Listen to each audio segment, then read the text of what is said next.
അങ്ങ് ബഹുമാനായിട്ടുള്ള സംസ്ഥാന പ്രസിഡന്റ് എന്റെ മുൻ സംസ്ഥാന പ്രസിഡന്റ് സുരേന്ദ്രേട്ടൻ പറഞ്ഞത് ഇവിടെ ഏതോ വലിയ കസേര കൊടുക്കണം എന്ന് പറഞ്ഞു. സുരേന്ദ്രേട്ട, എനിക്ക് ഒരു വലിയ കസേരയല്ല, ഒരു വലിയ ഹൃദയത്തിൽ തന്നെയാണ് സ്ഥാനം. അതുകൊണ്ട് നിങ്ങൾ പേടിക്കണ്ട. ഇവിടെ ഷാഫിക്കയും രാഹുലും വിഷ്ണുവും അബിനും എല്ലാവരും ഫിറോസും അടക്കമുള്ള ഈ യുവജന നേതാക്കൾ അവരുടെ ഹൃദയത്തിൽ എനിക്ക് സ്ഥാനം തന്നിട്ടുണ്ട്. അതുകൊണ്ട് നിങ്ങൾ സമാധാനമായി നിങ്ങൾ നടത്തിയ ഒട്ടേറെ രാഷ്ട്രീയ വിമർശനങ്ങളുണ്ട്. അതിനുള്ള ഒരു വേദിയല്ല ഇത്. പാലക്കാടിന്റെ വൈബുള്ള വേദിയാണ്, ചെറുപ്പക്കാരുടെ വേദിയാണ്. ബാലൻ റിലീസായ കാലത്ത് ബസ് കിട്ടാത്ത ഒരുപാട് പേര് BJP ഓഫീസിൽ ഇരിക്കുന്നുണ്ട്.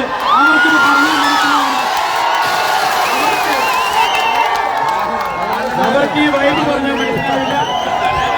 ഈ യുവത്വത്തിന്റെ വൈബ് മനസ്സിലാവണമെങ്കിൽ ഷാഫി പറമ്പിലിന്റെ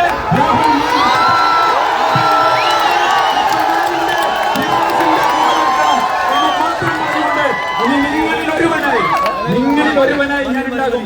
ബാക്കി കാര്യങ്ങൾ പറയാണ്ട് ഏറ്റവും